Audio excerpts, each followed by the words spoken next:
Región cervical, también denominado cuello, va a presentar la forma de un prisma triangular. Presentará dos caras anteriores, denominadas cara anterolateral derecha y la cara anterolateral izquierda. A su vez, presentará una cara posterior o nucal, dos extremidades, una extremidad superior que se va a continuar con la cabeza y una extremidad inferior que se va a continuar con lo que es la caja torácica. Ahora bien, estudiaremos la región anterolateral del cuello, de una anatomía topográfica desde la superficie hacia la profundidad. Límites de la región lateral del cuello. Esta región anterolateral tiene la forma cuadrilátera, por ende presentará cuatro límites.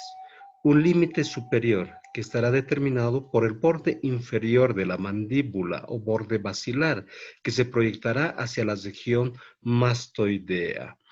Un límite inferior que estará determinado por la cara superior de la clavícula. Un límite anterior. Este límite anterior correlaciona y se relaciona con el plano medio cervical y por eso se denomina línea cervical o línea media anterior cervical.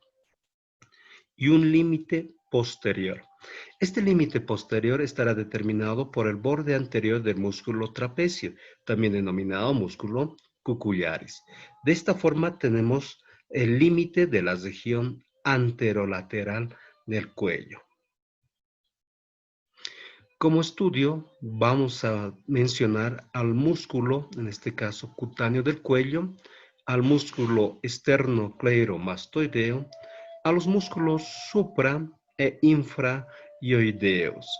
A su vez, un leve repaso del paquete vasculonervioso del cuello y las fibras nerviosas del plexo cervical superficial, el plexo braquial, culminando ello las formaciones de los triángulos a nivel de la región lateral del cuello. En una anatomía topográfica de la pieza cadavérica podemos observar su límite superior del borde inferior de la mandíbula o borde basilar, su límite inferior a nivel de la cara superior de la clavícula, su límite posterior por el borde anterior del músculo trapecio y su límite anterior por la línea anterior cervical. Una vez de estos límites empezamos a proceder a la disección. Como observamos que en la cara superficial de la piel vamos a encontrar que es delgada en este caso. En la parte posterior es sumamente adherente por tejidos fibrosos conjuntivos que lo vamos a encontrar. A su vez podemos ver los reparos anatómicos que van a llevar o formar relieves. A la vena yugular externa vamos a encontrarlos el relieve del músculo esternocleidomastoideo. A su vez, unos pliegues transversales a nivel de esa región. Cara superficial de la piel. A nivel de la cara profunda, encontraremos tejidos celular adiposos separados por un tejido intersticial. Inmediatamente al siguiente plano, encontraremos al músculo cutáneo del cuello. Como recordatorio, este músculo cutáneo del cuello prestaba una inserción fija superior a nivel del borde inferior de la mandíbula, línea oblicua externa en su tercio medio, a nivel de la fascia masseterina. Sus fascículos de este músculo cutáneo del cuello descendían hacia abajo y hacia afuera e iban en busca de la cara profunda de la región supraclavicular y supradeltoidea. Este músculo cutáneo del cuello permitía ensanchar transversalmente en su contracción. Por eso se ha denominado como el músculo del cólera. Y lleva lateralmente, levemente lateral a toda la región cervical, ¿no? Ahora bien, este músculo cutáneo del cuello va a ser recubierto y protegido por una fascia, denominada la fascia cervical superficial o simplemente aponeurosis cervical superficial, que se desdobla en dos hojas, una hoja superficial y una hoja profunda. En este segundo plano podemos encontrar entonces al músculo cutáneo del cuello con su fascia cervical superficial. A su vez, Esta fascia, en este caso, se ha desgastado. Han visto que es un músculo plano, delgado y ancho el cutáneo del cuello, ¿no? Inmediatamente, en el siguiente plano, como el plano superficial de los músculos laterales del cuello, vamos a encontrarnos con el músculo esternocleidomastoideo. Podemos evidenciar en esta preparación que está en relación con la vena yugular externa, que lo estamos pinzando con la pinza anatómica. Entonces, hablemos, en este caso, dentro del esquema, nuestro músculo cutáneo, platisma mioides o músculo del cólera. Lo disecamos. Nos encontramos con el plano superficial de la región anterolateral del cuello y podemos encontrarnos con el músculo esternocleidomastoideo. Este músculo esternocleidomastoideo presentará, de acuerdo a su estudio, 4 fascículos de inserción: externo mastoideo, externo occipital, cleido mastoideo y cleido occipital. Los fascículos externales van a formar, mediante fibras tendinosas y carnosas, una cabeza, denominada la cabeza external. Estas van a prestar inserción a nivel de la articulación esternoclavicular y levemente a nivel de la cara posterior del manubrio del esternón. Su cabeza, en este caso clavicular, va a prestar inserción a nivel de la cara superior de la clavícula, donde la vamos a encontrar. En su porción superior, dijimos que se va a insertar en el borde posterior de la apófisis mastoides y a nivel de esa región. Y a nivel del occipital prestará inserción en el tercio externo de la línea nucal superior o línea occipital. Se dice que deja un pequeño espacio a nivel de las dos cabezas de inserción, denominado el triángulo del esternocleidomastoideo, o también denominado triángulo de Sediloc. Ahora bien, este músculo esternocleidomastoideo es potente en toda su actividad. Podemos ver en esta imagen que su cara externa o cara lateral va a estar en relación con la parte del plexo cervical superficial. Su cara interna o medial estará en relación con el paquete vasculonervioso del cuello. Por eso, a nivel de la región esternocleidomastoidea, se tiene que hablar la región carotidia. Sus relaciones del músculo en su cara lateral podemos encontrar a la vena yugular externa. Algún tipo de alteración patológica que puede dar la contracción anómala de este músculo se ha denominado la famosa tortícolis, para la cual tenemos que ver la acción del músculo esternocleidomastoideo del lado izquierdo. Cuando se contrae, llevará la cabeza lateralmente hacia el lado derecho. Entonces, del lado contrario, idéntico. Por eso se le ha denominado también como músculo cefalogiro. Es también el músculo llave, porque vamos a ver posteriormente que va a abrir varios triángulos a ese nivel, o el músculo clave. Su inervación estará determinado por el ramo externo del nervio espinal, que ingresará por el fascículo cleido-occipital y le dará su contracción motora.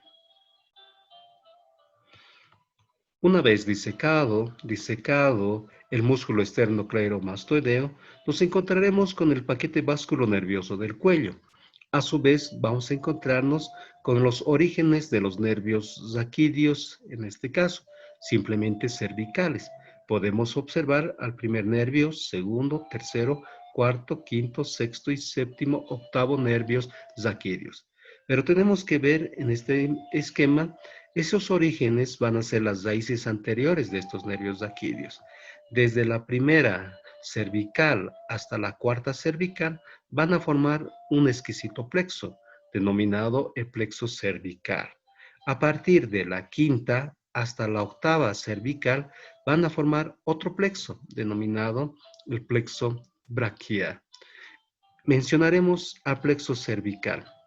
Lo más anecdótico, que cada cervical se llegan a anastomosar unas con otras, viendo a formar los famosos arcos. Podemos encontrar que la anastomosis de primer nervio con el segundo va a formar el primer arco cervical. A su vez, su ramo comunicante del segundo nervio zaquídeo con el tercero van a formar el segundo arco cervical. Sin embargo, a nivel de la cuarta, en este caso, y la tercera, también se llegan a comunicar formando el tercer arco. ¿Qué nos llama la atención? De la segunda asa cervical que hemos formado, podemos observar a su ramo auricular.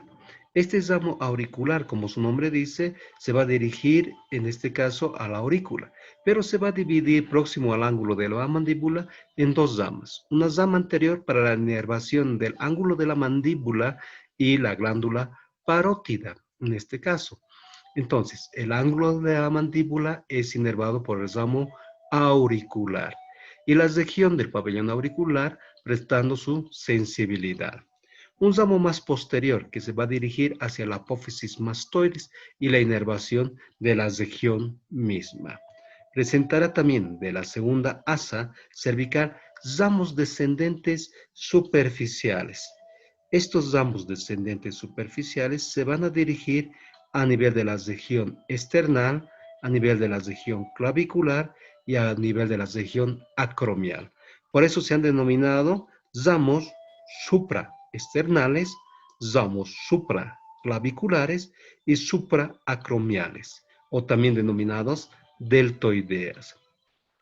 Presenta un ramo superficial anterior, que también nace de la segunda asa cervical, y este ramo se ha denominado ramo transverso. Entonces va a inervar toda la parte de la región anterior. Tenemos que ver también que dentro de ese plexo cervical vamos a tener un ramo profundo descendente que se va a anastomosar, en este caso, con el ramo descendente del nervio hipogloso. De esa forma va a formar el asa del hipogloso, que se va a encontrar inmediatamente superior al tendón intermedio del músculo homoioideo. Esta asa del hipogloso va a inervar a todos los músculos infraioideos, con excepción del músculo tiroioideo. Esta región del plexo cervical superficial habíamos de encontrarlo inmediatamente en la cara lateral del músculo esternocleidomastoideo y estaba recubierto por la fascia cervical superficial. Ramo auricular, ramo occipital, ramos supraclaviculares y el ramo transverso. La característica de este plexo cervical superficial va a ser y determinar la sensibilidad de la región lateral cervical. Dentro de las preparaciones, después posterior al plexo cervical, tendríamos que hablar de los músculos supraioideos y de los músculos infraioideos. Vemos que estos están separados por el hueso ioides. Los músculos supraioideos se van a dividir en tres planos: un plano superficial, medio y profundo. Hablemos del plano profundo. Vamos a encontrar como plano profundo al músculo genioioideo. Este músculo genioioideo va a prestar inserción en las apófisis jenis o espinas mandibulares inferiores. Sus fibras se van a dirigir hacia abajo y hacia atrás en busca de la cara anterior del cuerpo del hueso ioides. Su contracción de este músculo va a hacer que se eleve el hueso ioides. Podemos ver también el plano medio de los músculos suprayoideos, que estará formado por el músculo miloioideo. El músculo miloioideo va a prestar inserción a nivel de la línea oblicua interna o línea miloioidea, y serán dos, uno del lado derecho y otro del lado izquierdo, que ambas se van a reunir y en la parte media van a formar el rafe miloioideo. A su vez, este músculo miloioideo, por estar descansando superiormente la cara ventral de la lengua, se ha denominado como hamaca sublingual. El plano superficial de los músculos suprayoideos estarán formados por dos músculos, el músculo estiloyoideo y el músculo digástrico. El músculo digástrico va a prestar inserción posterior y superiormente en una ranura en la cara medial de la apófisis mastoides en la ranura digástrica. Sus fascículos van a descender hacia abajo y medialmente y van a ir a terminar mediante un tendón denominado el tendón intermedio del digástrico. Algunos fascículos carnosos van a ir a terminar a nivel del denominado ligamento digástrico hioideo. A nivel del tendón intermedio del digástrico se continúa con el vientre anterior. Este vientre anterior va a dar su inserción a nivel del borde inferior del cuerpo mandibular en la fosita digástrica. Viene ahí su nombre, vientre anterior. Vientre posterior del digástrico es un músculo de dos gastros, de dos vientres. El tendón intermedio del músculo digástrico va a tener un engrosamiento a nivel de la fascia cervical superficial con el hueso hioides, que ha sido determinado la famosa cosedera fibrosa. Esa cosedera digástrica o cosedera fibrosa es la que va a determinar la división juntamente con el tendón intermedio. Su vientre posterior va a ser inervado por el nervio facial y el vientre anterior va a ser inervado por el nervio trigémino mediante su nervio miloioideo. Músculo estiloioideo. El músculo estiloioideo va a prestar inserción a nivel de la apófisis estiloides, en la cara posterior y próximo a la base de esta apófisis estiloides. Sus fascículos se van a dirigir hacia abajo y hacia adentro, pero en la proximidad del tendón intermedio, el músculo estiloioideo se va a dividir en dos fascículos, un fascículo superficial y un fascículo profundo, que entre ellas va a coser, en este caso, el tendón intermedio del digástrico. A su vez, estos fascículos pueden ser fusionados raramente hacia lateral o hacia medial del tendón intermedio. ¿Dónde va a prestar inserción? Próximo al cuerpo del hueso hioides y el origen del asta mayor del hueso hioides. El músculo digástrico y el estiloioideo son músculos elevadores del hueso hioides. Músculos infrayoideos. Los músculos infrayoideos son 4 músculos de forma acintada, delgadas. 2 músculos serán superficiales, el músculo homoioideo y el músculo esternocleidoioideo. Y 2 músculos serán profundos, el esternotiroideo y el tiroioideo. El plano profundo del músculo esternotiroideo va a prestar inserción a nivel de la cara posterior del manubrio del esternón. Sus fascículos van a ascender y van a recubrir a la glándula tiroides y terminarán a nivel de la cara lateral del cartílago tiroides, donde se va a formar una línea oblicua, una cresta oblicua, donde terminará. El músculo tiroioideo dará su origen también e inserción a nivel de esta cresta, la cresta oblicua del cartílago tiroides. Sus fascículos van a ascender y van a terminar a nivel de la cara posterior del cuerpo del hueso hioides. Plano profundo. El plano superficial va a estar formado por el músculo esternocleidoioideo. ¿Por qué esternocleidoioideo? Porque tiene su inserción a nivel de la cara posterior de la articulación esternoclavicular y sus fascículos van a ascender hacia arriba y van a ir a terminar a nivel de la cara anterior del cuerpo del hueso hioides. Homoioideo. Es un músculo digástrico. Presenta un vientre posterior o inferior y un vientre anterior o superior, fusionados y unidos por la fibra tendinosa del músculo homoioideo. Su fascículo posterior va a prestar inserción a nivel del borde superior de la escápula, próximos a la escotadura coracoidea, levemente oblicua, y va a ir a continuar mediante su tendón intermedio. Dicho tendón intermedio se va a encontrar en la cara lateral de la vena yugular interna y cambiará de dirección formando su vientre superior casi oblicuo y vertical para ir a terminar lateralmente a nivel de la cara anterior del cuerpo del hueso hioides. El músculo homohioideo y el músculo esternocleidomastoideo van a ser abatidores del hueso hioides, que significa que van a deprimir y llevar hacia abajo al hueso hioides. El músculo esternotiroideo abate y deprime al cartílago hioides. El tiroideo va a abatir al hueso hioides cuando es su contracción tiroidea. Cuando presenta su contracción hioidea, va a elevar al cartílago tiroides. Al hueso hioides, de acuerdo a esta posición e inserción de los músculos suprayoideos, el miloioideo, el digástrico y el estiloioideo, van a formar como el balancín dental.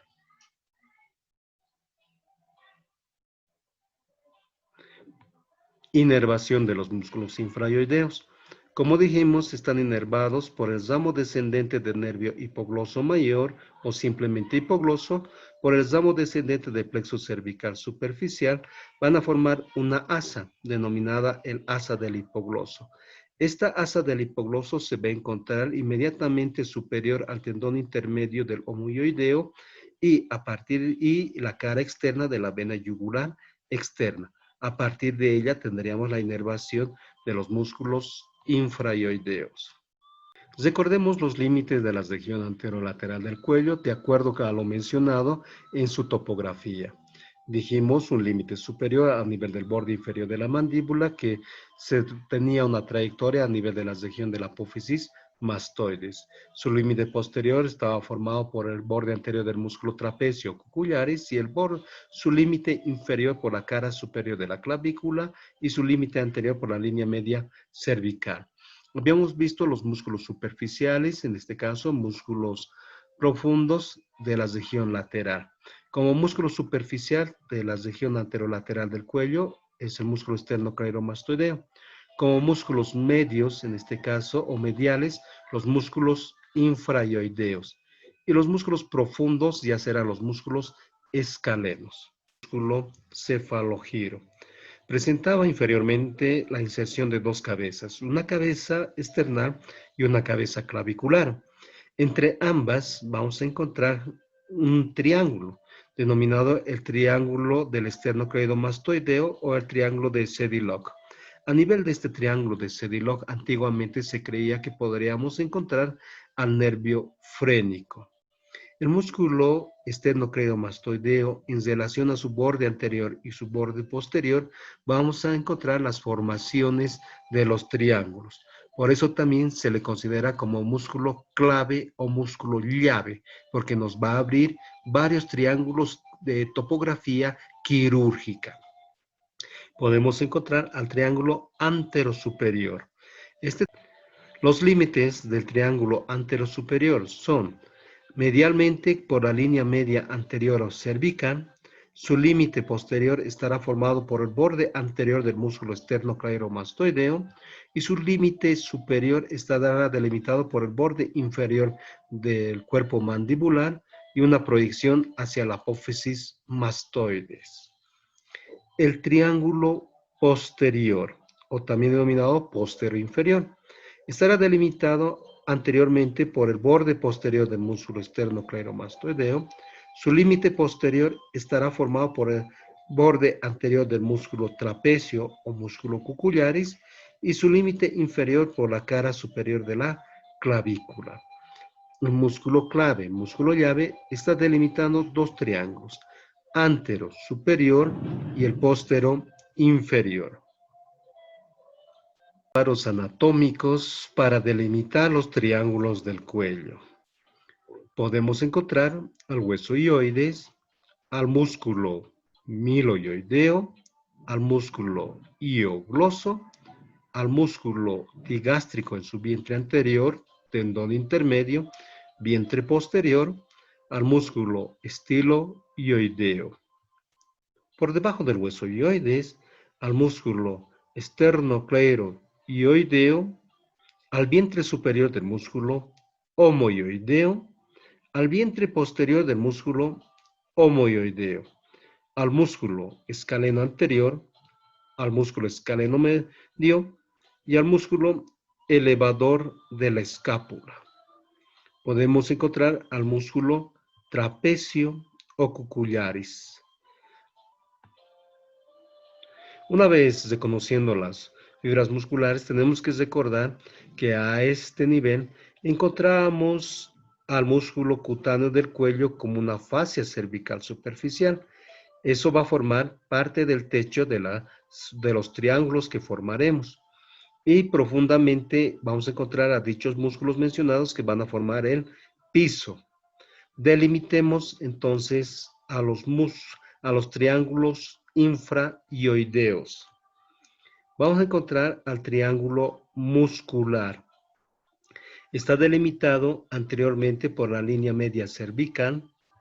Posteriormente, su límite de este triángulo es el borde anterior del músculo esternocleidomastoideo.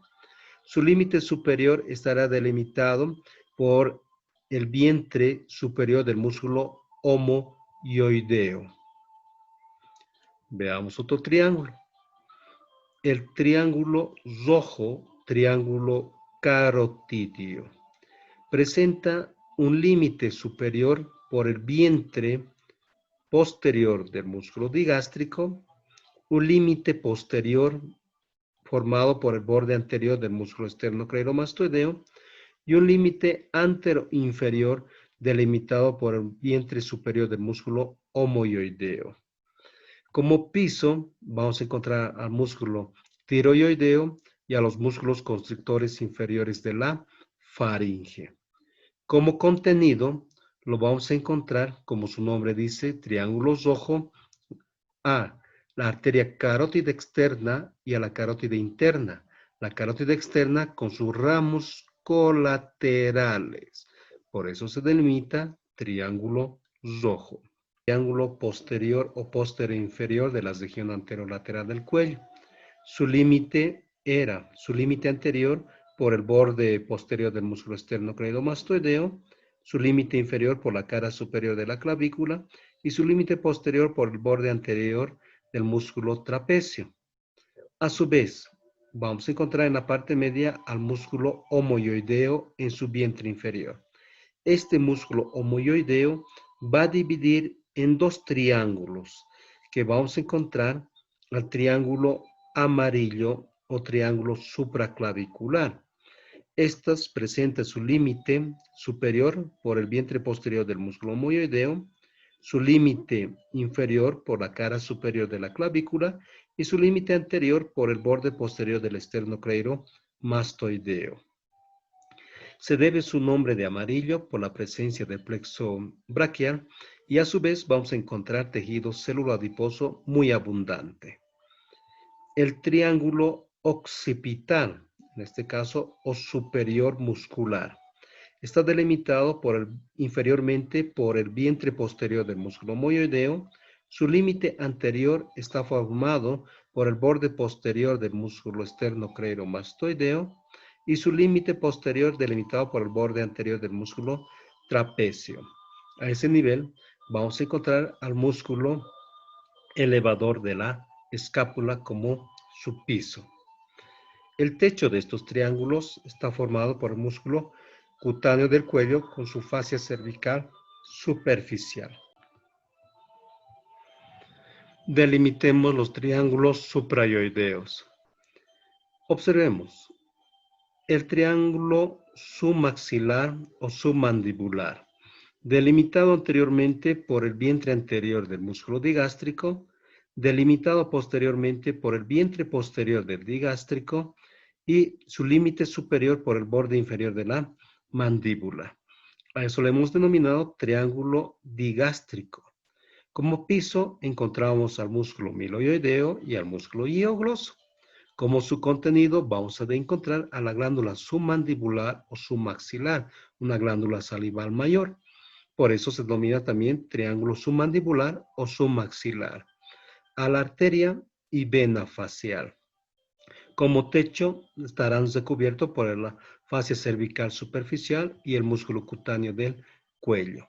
Dentro de este triángulo submandibular o submaxilar, podemos formar también un pequeño triángulo denominado el triángulo de Pirogov. Su límite anterior está formado por el borde posterior del músculo miloioideo. Su límite posterior estará formado por el nervio hipogloso o hipogloso mayor y su límite inferior por el tendón intermedio del digástrico o simplemente el vientre posterior del músculo digástrico. A ese triángulo le hemos denominado el triángulo de Pirogov. Posterior a ella, vamos a encontrarnos con otro triángulo. Lo vamos a delimitar. Inferiormente, este triángulo está delimitado por el asta mayor del hueso ioides, está delimitado superiormente por el vientre posterior del digástrico y posteriormente por el borde posterior del músculo iogloso. A este triángulo le hemos denominado el triángulo de Beklar. El triángulo de Pirogov y el triángulo de Beklar son triángulos quirúrgicos para poder encontrarnos con la arteria lingual y poder realizar su ligadura. Veamos otro triángulo. Tenemos al vientre posterior del digástrico. Encontramos al tronco tirolingo facial y a la vena yugular interna. Esas tres estructuras van a delimitar el triángulo de Guyon. Este triángulo de Guyon me va a poder permitir la ligadura del nervio hipogloso y del nervio vago. Dentro del triángulo de Guyon también podemos delimitar otro triángulo. Veamos, la vena yugular interna, el tronco tirolingofacial y el nervio hipogloso van a delimitar el triángulo de Farabeus. Este triángulo de Farabeus me va a permitir para ligadura de la arteria carótida externa.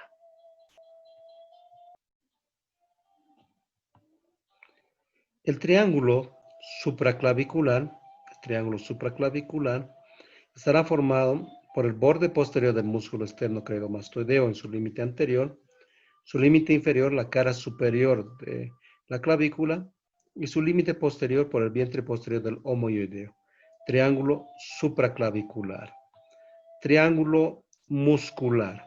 Estará formado su límite inferior por el vientre posterior del homoioideo, su límite anterior por el borde posterior del esternocleidomastoideo, y su límite posterior por el borde anterior del músculo trapecio o cucullaris.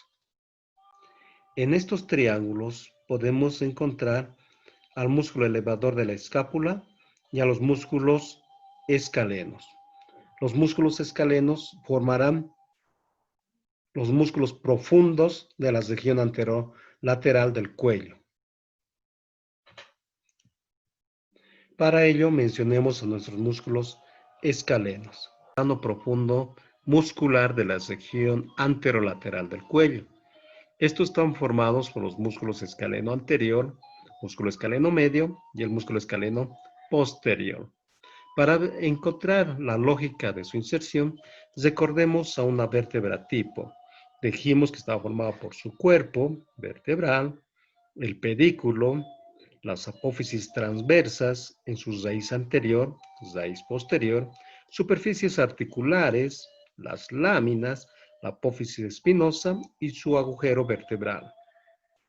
Quiero que nos concentremos a nivel de sus apófisis transversas. Estas apófisis transversas presentaban un tubérculo anterior y un tubérculo posterior. En dichos tubérculos se van a presentar las inserciones de los músculos escalenos. A nivel de la tercera vértebra cervical, en su tubérculo anterior, de la cuarta vértebra cervical, en su tubérculo anterior, de la quinta vértebra cervical, en su tubérculo anterior, van a nacer fascículos musculares que se van a dirigir a la cara superior y van a producir un engrosamiento a ese nivel, denominado el tubérculo de Lisfranc o simplemente tubérculo escalénico. El músculo escaleno medio también se va a insertar a nivel de la cara superior. El músculo escaleno medio va a prestar también inserciones a nivel de los tubérculos anteriores de las apófisis transversas. Presentará mayor número de inserción. Esta que estará formada por la tercera, cuarta, quinta, sexta y séptima vértebra cervical. Entonces, el músculo escaleno medio presta su inserción a nivel de los tubérculos anteriores de la segunda, tercera, cuarta, quinta, sexta y séptimas vértebras cervicales. Sus fascículos van a terminar a nivel de la cara superior de la primera costilla, por posterior y lateral del canal o surco de la arteria subclavia. Ahora, los músculos escalenos posteriores van a prestar inserción a nivel del tubérculo posterior de la apófisis transversas, a nivel de la cuarta, quinta y sexta vértebra cervical.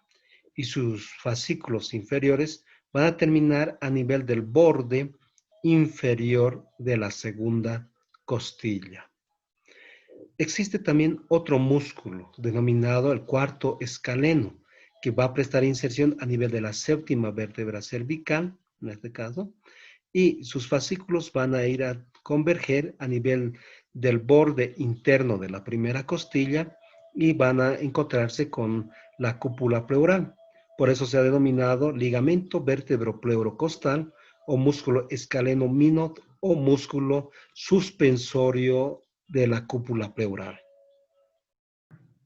Entre el músculo escaleno anterior y el músculo escaleno medio, vamos a encontrar un espacio triangular, denominado el triángulo de Tillaux o triángulo interescalénico, donde va a pasar el plexo braquial y al plexo braquial, que vamos a encontrar entre el músculo escaleno anterior y el músculo escaleno medio y el triángulo de Tillaux. El plexo braquial, que se encuentra en el triángulo interescalénico, va a tener su origen también en los nervios cervicales, a partir de la quinta cervical, sexta cervical, séptima cervical, octava cervical y la primera torácica. Como observamos que la quinta cervical, juntamente con la sexta cervical, se van a comunicar, se van a unir y van a formar el primer tronco primario o tronco superior. La cervical 7 solita va a formar el segundo tronco primario o tronco medio primario. La cervical 8 y la primera torácica van a formar el tercer tronco primario o tronco primario inferior. Estos tres troncos primarios a su vez se dividen en zamos anterior y zamo posterior. Zamo anterior y zamo posterior. El tercer tronco idéntico se divide en zamo anterior y zamo posterior. Veamos lo siguiente. El zamo anterior del primer tronco primario o superior y el zamo anterior del segundo tronco primario, en este caso, vamos a encontrar la formación del tronco secundario anteroexterno o anterolateral. Sin embargo, solita la rama anterior del primer tronco primario va a formar el tronco secundario anterointerno o anteromedial. Y las tres ramas posteriores de estos troncos primarios van a ir a formar el tronco secundario posterior. De esta forma tenemos la formación de nuestro plexo braquial. Y vamos a mencionar sus ramas colaterales y terminales.